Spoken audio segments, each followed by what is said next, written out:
Alright, yes, mklamusizaako nnyo mukwano gwange najjo sinzo bango otuwuliriza webale kwekumira ku mayingo gano aga Yugi Update TV. Dr. Kizza Besigye kifeefe yeekubidde omulanga mu kkooti oluvannyuma gye buvuddeko okuleetebwa mu kkooti awo ng'awera ennemba n'emisango gye egyamuteekebwako.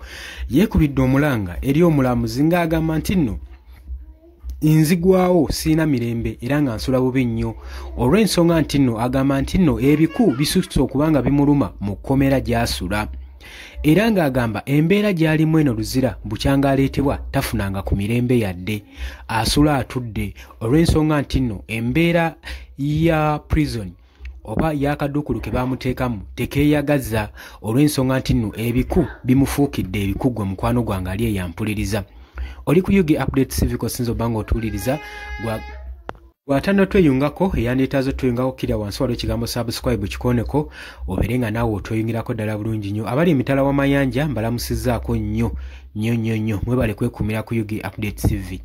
Kakati emboozi ya Dr. Kizza Besigye ng'akaabira mu kkooti yeewuunyisiza nnyo abalamuzi na buli munnayuganda okulaba nga Besigye agetinga concerned ku nsonga y'okubeerawo kwe ng'agamba embeera gy'alimu si nnungi naddala gy'asulamu mu kaduukulu be baamusibira. Dr. Kizza Besigye agamba ebiku binnuma buli kadde buli kiro binfuukira ekizibu. N'agamba newankubadde tuli mu kkomera yesi ndi musibe naye buli musibe asaanidde okubanga asula mu mbeera ennungi mu kkomera. Agamba nti nno talina kubanga agamba ebiku biri buli wamu newankubadde nga ndi musibe nsaanidde okubeera mu mbeera ennungi tekisaanidde nze kubeera nga ndiibwa buli kiro. Newankubadde Besigye agenze maaso n'okuteekayo ensonga ze mu kkooti, omulamuzi yennyamiddewo ennyamizi era ng'agenda mu maaso n'okwewuunya ensonga ya Dr. Kizza Besigye. Wabula abamu ku bawolereza be bavuddeyo abalwanira eddembe ly'obuntu ne badda emabega Dr. Kizza Besigye nga bagamba ensonga y'omusajja ntuufu bukyanga aleetebwa mu kkomera tafunanga wadde mirembe n'akamu n'ak'eddagala ebiku bisiba bimuluma. Newankubadde bavuddeyo ne bagamba nti nno omusibe yenna mu kkomera kasita abeera ng'atwalibwa mu prison oba yazza musango ki oba gutya asaanidde okufuna emirembe n'obwenkanya era ayisibwe bulungi afune n'emirembe eyo mu kkomera gy'aba asibiddwa. Dr. Kizza Besigye agamba nti nno kyokka ab'ekkomera tebakoze kimala kusobola kulaba ng'ensonga eno bagisolovinga. Agamba embeera gy'alimu teyeeyagaza ne bwe bamusibidde mu kaseelozi ebiku bisiba bimuluma buli kiro teyeebaka. Wabula omulamuzi tetumanyi oba agenda dissolvinga ensonga eno newankubadde kino kigenze ku mikutu emigattabantu nja social media ne kibeera concerned eri bannayuganda nga bagamba Besigye omusajja amanyikiddwa ennyo mu by'obufuzi bwa Uganda. Kijja kitya okubanga ali mu mbeera ng'asafalinga mu mbeera weeti? Jjukira nti nno Besigye yaliko presidential candidate emyaka egiwerako oba emirundi mingi newankubadde abadde tayitangamu kufuuka mukulembeze wabula abadde alina paati nnene ne leero gy'azannya mu by'obufuzi bw'eggwanga Uganda era nga naye y'omu ku baali bamazeeko mwami Yoweri Kaguta Museveni emirembe. Asibiddwa enfunda eziwerako Dr. Kizza Besigye naye gwe guno omulundi gwokka ogusoose okusiribwa ebbanga eddene mu kkomera. Tetumanyi kiri mabega wa kino. Okujjukizaako akatono, Dr. Kizza Besigye yakwatibwa mu kibuga Nairobi ng'ateeberezebwa ne bamuteekako omusango gw'okubeera n'emmundu era n'ogw'obutujju era ne bamuteekako ogwa treason. Wabula balooya bangi baakuŋŋaana okujja okwolereza Dr. Kizza Besigye kubanga n'enkwata gye baamukwatamu yali emenya mateeka. Jjukira aba UPDF okuva mu ggwanga eya Uganda be baamukwata ne bamukwatira mu kibuga Nairobi, ekintu ekyennyamiza eggwanga saako ne East Africa yonna, nga bagamba nti nno abasirikale ba UPDF babuuka batya boundaries ne bagenda ne bakwata Dr. Kizza Besigye era nga bagamba ekikola ekyakolebwa kyali out of their jurisdictions. okubanga amateeka gaati gabaganya tigabakugira genda kwata Dr. Kizza Besigye mu nsi gye batali, kitegeeza nabo bazza omusango. Kugambye bukyanga omwaka guno gutandika Dr. Kizza Besigye akyali mu kkomera, akyawera ennemba n'omusango guno mu kkooti, buli lukya bamuteekako omusango omulala.